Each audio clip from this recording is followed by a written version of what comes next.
A war is being fought over the Sahara Desert, and the United States is involved.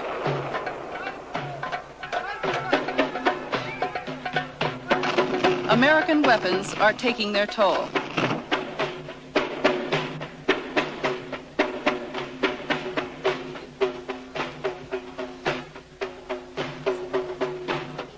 I spent 5 weeks in the war zones.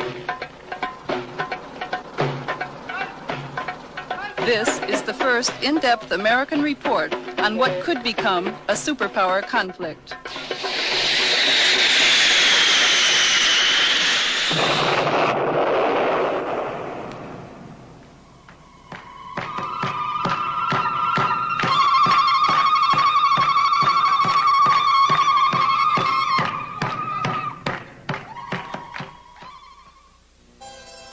This program is made possible by a grant from the Independent Documentary Fund, which is supported by the National Endowment for the Arts, the Ford Foundation, the Program Fund of the Corporation for Public Broadcasting, and by public television stations, and by additional grants from the Corporation for Public Broadcasting, the Samuel Rubin Foundation, the William and Mary Grieve Foundation, and by the Albert Kunstadter Family Foundation.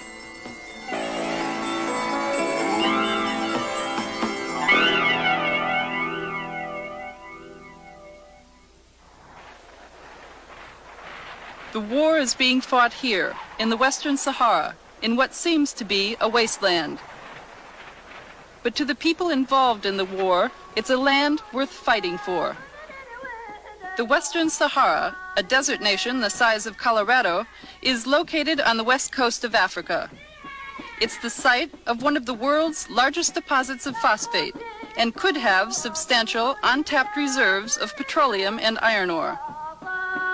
For these and other reasons, neighboring Morocco is occupying the Western Sahara, claiming it as part of Morocco's ancient empire. The Sahrawis, the indigenous people of the Western Sahara, are fighting against Morocco for their independence.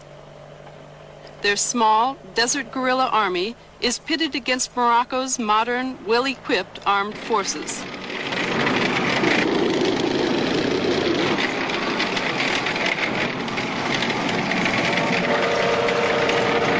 The United States is one of the main suppliers of weapons to Morocco, even though the Moroccan occupation of the Western Sahara is condemned internationally. The Reagan administration justifies its support of Morocco by putting top value on our friendship with that country. Morocco, for 2 decades, has been a close and valued friend of the United States. They are a moderate Arab state. They are very helpful in terms of a series of initiatives in Africa. They are a strategically important country bordering on the Atlantic and on the Mediterranean. And they have been consistently supportive of the United States of America. Another African country that's been friendly with the United States of America is Nigeria. Yet, its foreign minister feels the United States has chosen to support the wrong side. For the United States, champion of justice, freedom, and rights of people to be on the side of the oppressor, as it were, it's a really very sad affair, and one sincerely hopes that the U.S. administrations would consider this matter in this light and pull out as best as they could, because you might say in the short run, U.S. may need to protect its strategic interests and friendships and so on, but in the long run, it's really creating a very bad name and very bad image for itself in Africa as a whole.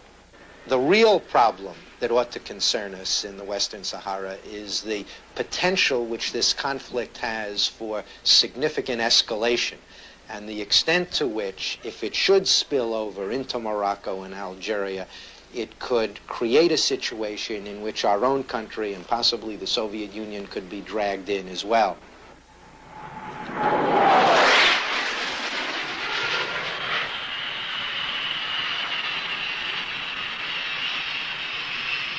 What today could become a superpower conflict started out as a simple regional struggle. The Western Sahara had been a colony of Spain since the end of the 19th century. But like the other people of Africa, the Sahrawis wanted to be free. So in 1973, the people of the Sahara began a war of independence against the Spanish colonialists. Their liberation movement was called the Polisario Front. After 2 years of battle with the Polisario, the Spanish decided to pull out. At the time that the Spaniards disengaged, they had an inalienable legal obligation to give the people of that territory, as a territory, the right to make a decision as to what their future government was going to be. That's the way it was done everywhere else. Why not in the Western Sahara? The people of the Western Sahara never had that right. Instead of granting the Sahrawi people the right to choose their own government, the Spanish divided the Western Sahara into two and gave it away, the upper 2/3 to Morocco and the bottom third to Mauritania.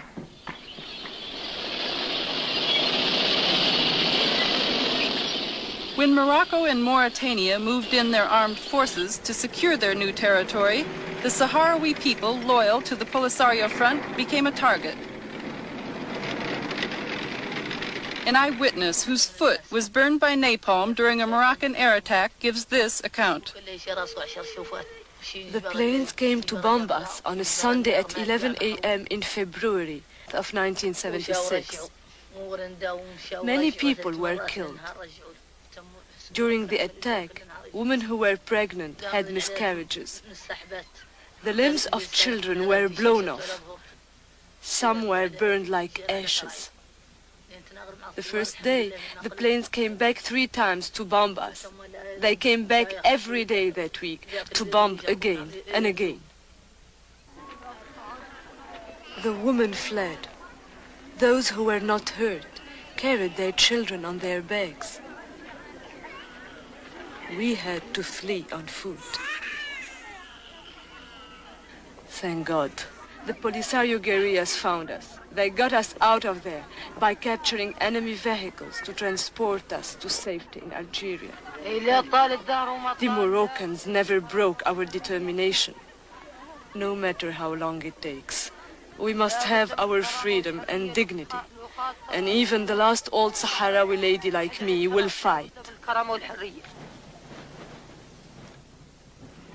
When all of the refugees were assembled in Algeria, a country that's always provided refuge to liberation movements, the Polisario began training its new recruits.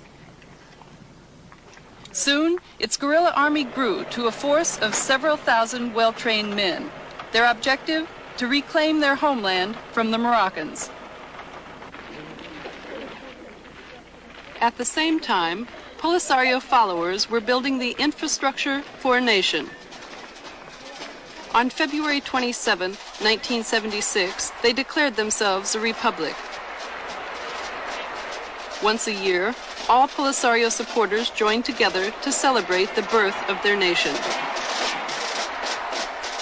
Today, their government in exile is recognized by 46 nations, but not by the United States. The U.S. remains one of the main suppliers of weapons to the government of Morocco. But we may be on the losing side. The guerrillas have regained control of 9/10 of the Western Sahara, even though they are outnumbered 10-to-1 by the Moroccan armed forces. Today, Morocco occupies only this small portion of the contested territory. To keep from losing it, the Moroccan army built a fortified defense wall around the entire area.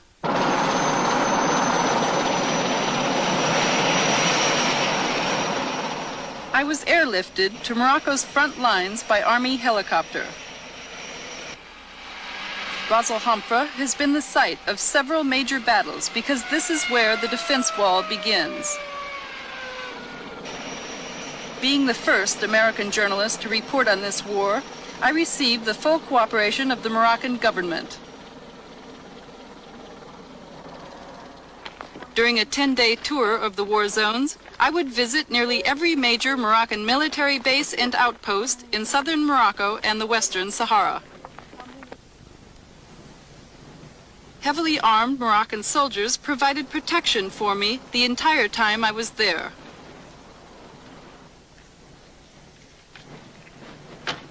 The colonel of Ras Al Hamra took me to his command post for a briefing on the defense wall and the strategy the Moroccan army is using in this desert war. The Moroccan armed forces built a defense wall that begins here in Ras Al Hamra and extends over 400 kilometers. The end of the wall is 30 kilometers south of the capital, Al Ayoun.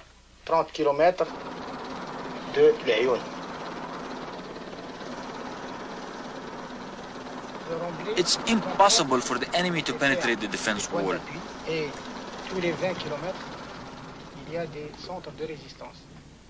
Every 20 kilometers along this wall, there's a major resistance center, as you see here.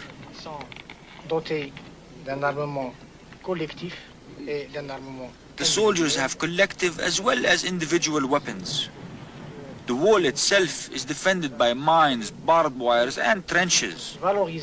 We also have radar surveillance over the entire area, which allows us to detect personnel and vehicles within a 60-kilometer radius. Information from the radar is available to our light armored intervention forces situated 10 to 15 kilometers behind each resistance center. These intervention forces rush to the aid of the men at the wall in case of attack. Although the wall area appears to be heavily fortified, Moroccan military officers claim they need even more weapons to fight the war effectively. The colonel at Zag, one of the most important military bases in southern Morocco, gave me his views. The Sahara is a vast country. To control all of it, you need an army the size of the Chinese army. Is there any kind of weapons that you need to fight the kind of war you have with the Polisario? Indeed, we are patiently waiting to receive American weapons, because our neighbors are armed to the teeth by the Soviets. The military was very disappointed because we did not receive the weapons Morocco had wanted and asked for. After all, we are the traditional allies and friends of the Western world and the United States. The colonel made it clear that there is hostility here on the Moroccan front towards the United States because Morocco's first request for military assistance was met with reluctance. Around the times that the arms package was being considered in the United States, there were reports of low morale in the Moroccan army. During the Carter administration, the morale was low indeed. Why? Because the United States refused to help its friend. Morocco is one of the friends of the U.S., and Carter always turned his back on us. In 1979, the king himself raised the complaint that the United States was letting down its friends. His complaint came in the midst of intense lobbying by Morocco for U.S. military assistance. I think the United States are now still shocked by the Vietnam War.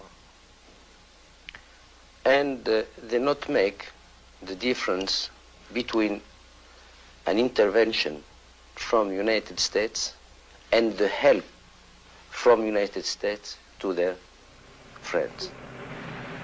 The king's request for military assistance created a policy debate at the White House.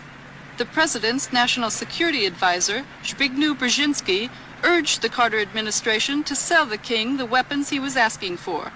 Morocco is a moderate Arab state that by and large has been quite decent in respect to the Arab-Israeli dispute and has exercised a moderating influence on other Arab attitudes. It certainly, I believe, is in our interest for the Arab world to become more moderate, more accommodating. And we can only achieve that if we stand fast when our friends get into a jam, even if they get into that jam of their own making, which perhaps was the case here. But once they're in a jam, you don't point your finger and say, well, you shouldn't have gotten into a jam, and we're going to watch you sink. You help them. Did you support the policy of allowing Morocco to use U.S. weapons in the Western Sahara, outside their internationally recognized borders? I was deeply supportive of the human rights policy of non-proliferation and so forth. But I did not feel that in the circumstances of the real world in which we found ourselves, we could simply afford to let our friends down when they are confronting genuine security problems. This doesn't mean that I felt that Morocco was right in every respect in its policy towards the so-called Polisario. But I did feel that, on balance, we had to stand by Morocco, we had to be helpful, and we had to be helpful in a tangible and meaningful way. On January 24th, 1980, the policy debate ended in a victory for King Hassan II. President Carter approved the sale of a large package of counterinsurgency weapons for use in the war in the Western Sahara. Critics of the decision charged that United States weapons would escalate the conflict. But according to the President's Moroccan ambassador, the aim of the weapons was to bring King Hassan to the negotiating table. The presidential policy was based upon the conviction that negotiations were the best avenue to peace and stability in Northwest Africa, and that the best way to ensure negotiations and to ensure that the king would come to the bargaining table was to strengthen his hand. What really counted was the fact that the United States was willing to support the policy of strengthening him so that he could negotiate. He felt a great deal more reassurance to have the United States understanding of his position. The arms sales to Morocco included 20 F-5 fighters. Total cost, $170 million. 6 OV-10 Broncos, described as one of the deadliest and most versatile light strike counterinsurgency aircraft in the world, were also included. Total cost of the arms package, over $232 million, which Morocco couldn't afford, so the King of Saudi Arabia, monarch of another moderate Arab state, picked up the tab. Today in Morocco, the war machine is gobbling up nearly $3 million a day. Morocco spends more per capita on military expenditures than it does on education or health care. Many have blamed the war for Morocco's inflation rate and rising food costs. Morocco is in severe economic difficulty. There were major riots last June that led to hundreds of people being killed, thousands of political prisoners being taken. It is a very unstable economy and a very unstable society. And it is the war in the Western Sahara that is just draining the resources that are needed by that country to get on to the tasks of economic development at home. 40% of the Moroccan budget has been committed to defense. And over $1 billion last year went into just the Western Saharan conflict. So I think that we would be doing our friend a favor by putting maximum pressure on King Hassan and on the Moroccan government to press for a negotiated settlement of this conflict and to avoid further military escalation.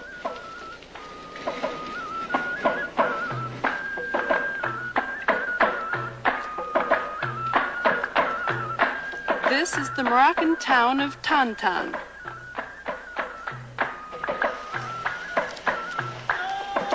Like many other Moroccan towns, Tantan has not entirely joined the industrialized age.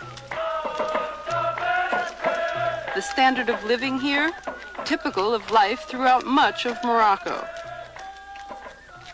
According to a World Bank report, 1 out of every 3 Moroccans is living below the poverty level of $200 per year.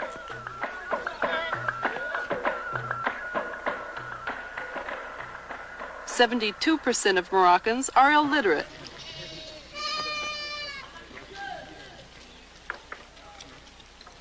One out of every 7 Moroccan children die before they are 1 year old. Life expectancy here, only 56 years, compared to 73 years in the United States.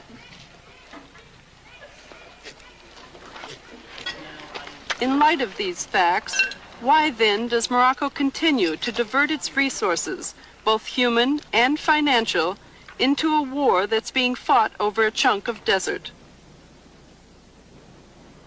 I'm sure from Morocco's point of view, it's a question of getting back what they had considered their old big empire.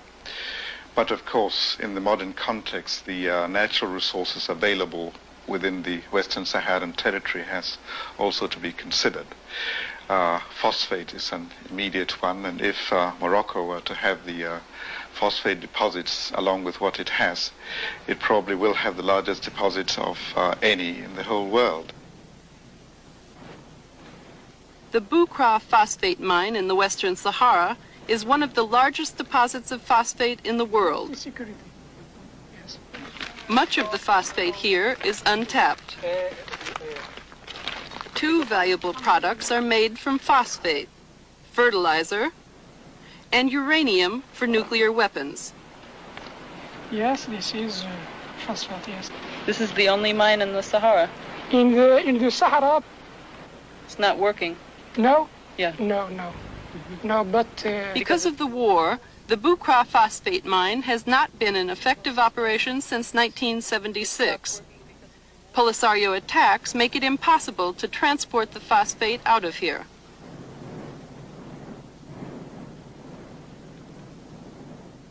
The phosphate used to be shipped via this conveyor belt, the longest in the world. It stretches 66 miles, all the way to the Atlantic Ocean. Because the conveyor belt has been inactive for so long, drifting desert sands have covered it completely in some places. Here in the desert, the primary concern to Morocco is Polisario attacks. But in the occupied cities of the Western Sahara, Morocco has a different concern: the allegiance of the Sahrawis living here.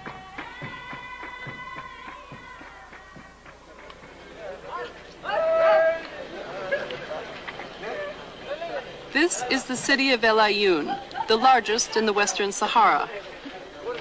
In an effort to win the loyalty of the Sahrawis living here, the Moroccan government has pumped millions of dollars into the city and surrounding provinces. A Moroccan official describes one way in which that money was spent. The Spanish left the Sahrawis here living in bad conditions, in shacks like these on the right. So the Moroccan government constructed 450 of these white houses and gave them to the people free of charge. Many of the housing complexes have their own schools and social centers. The government wants the Sahrawis to live like everyone else in the world, like all Moroccans. In spite of government efforts to make El Ayoun Moroccan, the Sahrawis cling to their desert culture and traditions.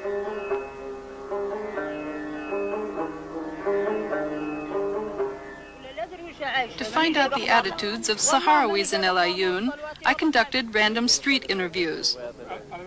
Everything that was said had to pass through this man from Morocco's Ministry of Information. Later, when I checked the accuracy of his translations, I found that he was distorting both my questions and their answers. Would you ask him if he thinks that the war has split the Sahrawi people and if he would like to see there be a reunion of the people? قالت لك انت ضرك تشوف على ان اهل سكان الصحراء المغربيه منهم شبه الناس الشرقيين ياك قالت لك يا كانك تبغي هاي الناس تجتمع في بلد واحد وما تبقى هذه الحرب خالقه احنا نبغى لا لهنا احنا القرة ما نبغوها نبغى لا لهنا Bueno, dice que no queréis guerra y que quieren nada más que la paz y toda la gente vive junto aquí. Que no quiere guerra. Ask him his feelings about the war between the Polisario and the Morocco. قالت لك هذه الصيدة قالت لك تظهر لك في هاي الحرب اللي عدوا علينا هاو الناس الشرقيين كانها معقولة ولا ما هي معقولة؟ قالت لك تظهر لك بدل اللي عدلوا كانوا زين ولا ما هو زين؟ كلها زين وعندك ما نعرف لهمش ما عندنا هم فلوسهم. احنا عندنا ما هو زين وهو ما نعرف لهمش. Dice que, bueno, dice, primeramente dice que no sabe nada. Después dice, bueno, eso es cosa no es buena para nosotros. Why isn't it a good thing? قال لك علاه في نظرك انت اللي يعدلوا الناس ما هو زين. قال لك علاه في نظرك انت اللي يعدلوا الناس ما هو زين. نظري انا انه ما هو زين بنادم يهرب عن ترابه ويخليها ما هي زين. Dice que no es bueno porque ellos marchan lo cogen los de Algeria desde aquí, de su tierra, y le quedan ahí, que no es bueno, y viene para matar a sus hermanos o sus hijos, que no es lógico. The interview shows that Morocco exercises control over the flow of information here, a reminder of how restrictive military occupation is. In fact, Sahrawis living under Moroccan control are not free to join the Polisario or any other organized resistance movement. All forms of opposition are banned by the Moroccan government. The main opposition group, the Polisario Front, is headquartered here in Tindouf, Algeria, 400 miles from El Ayoun. Very little is known by the United States about the Polisario or its supporters living here because of a government policy forbidding all direct contact. I have always considered that it was a little bit unfair and prejudged the situation that Washington under the Carter administration allowed American diplomats to go into the Moroccan-controlled Western Sahara, but didn't even allow any of us who were assigned to Algeria to go down and visit the refugee camps in Tindouf.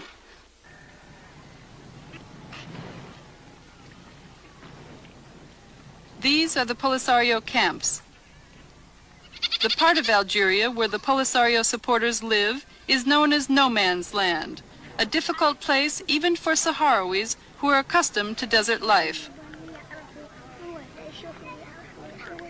I am one of the few Americans to visit or film here.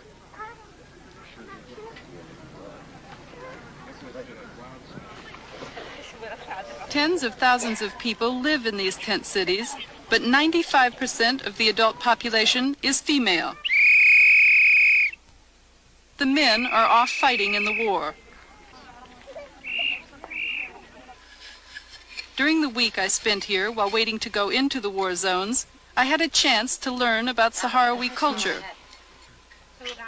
The women enjoyed showing me the traditional Sahrawi hairdo and dress.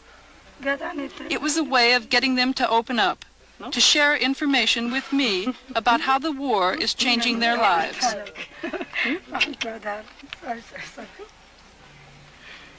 المجتمع التقليدي بالنسبة لنا كانت المرأة فيه. In traditional society, women had a limited but not unimportant role. Women stood side by side with their men and participated with them in all sorts of things. We even tended the herds. We have always been active and important.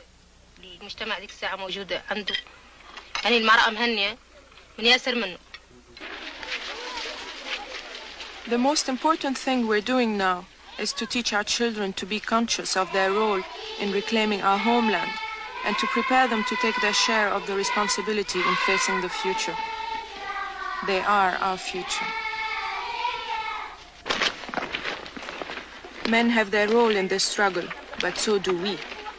Our roles are complementary. The man is out in the battlefield facing the enemy, while we women are here in the camps, taking charge of the rear bases. In case of an attack by the Moroccans, the women are responsible for defending themselves and the children, so each woman receives 1 year of basic military training. One of the women instructors explains the threat they live under. Like all colonialists, Morocco wants to control and exploit our country and its wealth. But the Moroccans are convinced that as long as one Sahrawi is alive, they can't achieve this goal. Therefore, their objective is to exterminate all the population of the Western Sahara.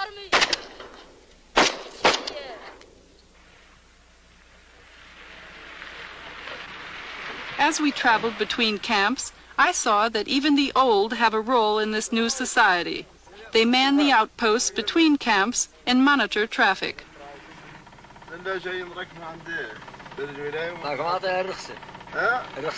The elders are respected today just as they were in nomadic times. In keeping with that, a council of elders met with me on behalf of the entire camp population. Does he think that you will win the struggle? Yes,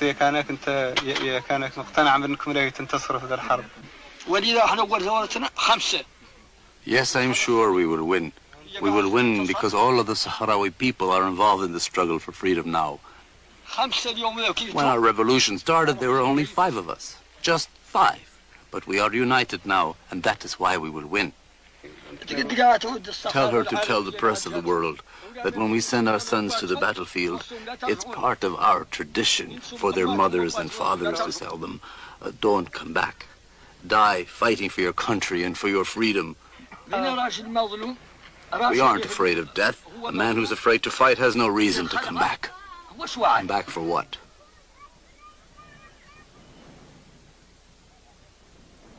"25 seasoned guerrillas in worn battle fatigues arrived at the refugee camp to escort me into the war zones of the Western Sahara. Before leaving, I was asked to sign forms releasing both the Algerian government and the Polisario Front of all responsibility if I got killed inside the Sahara. I would live with the guerrillas for 2 weeks. During that time, we would cover 500 miles of desert and would visit all of the major Polisario strongholds. As the guerrilla leader showed me the route we would follow inside the Sahara, I thought about the irony of traveling in a war zone where I could be killed with weapons made by my own country.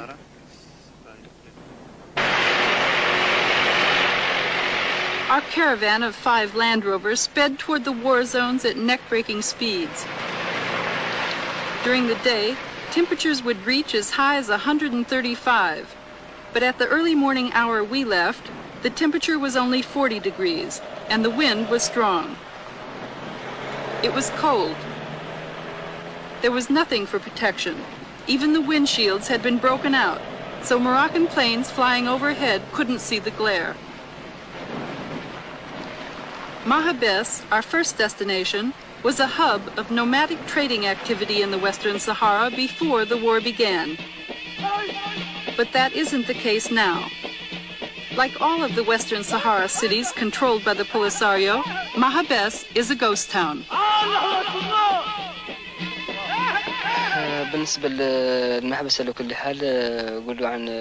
Before the Moroccan occupation, there were 7,000 Sahrawis living in the city of Mahabes and in the surrounding area. But the objective of the Moroccan army was not only to occupy the Western Sahara, it was also to annihilate the population. That's the reason none of our people, supporters, live here, even though Mahabes is liberated and under our full control. If anyone lived here, they'd be bombed by the Moroccan Air Force as they were before. That's why our people stay in the camps in Algeria where they are safe. I saw nothing but rubble and reminders of the fierce fighting that took place here when the Polisario won control in 1979. In the operation of Mahabes, we captured 69 prisoners, 80 trucks, and more than 400 tons of different caliber ammunition.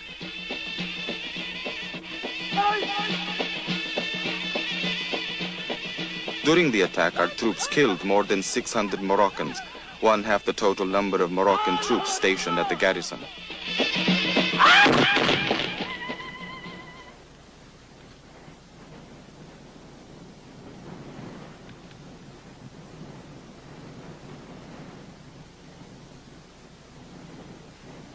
Estas plantas son de nuestras tierras y son bonitas. This is our land, and these are our flowers. They are beautiful. I wish our women and children and old people back in the camps could smell the flowers. For 7 years, they haven't seen the flowers or their land. Things can't go on like this. It's unacceptable. It's inhuman.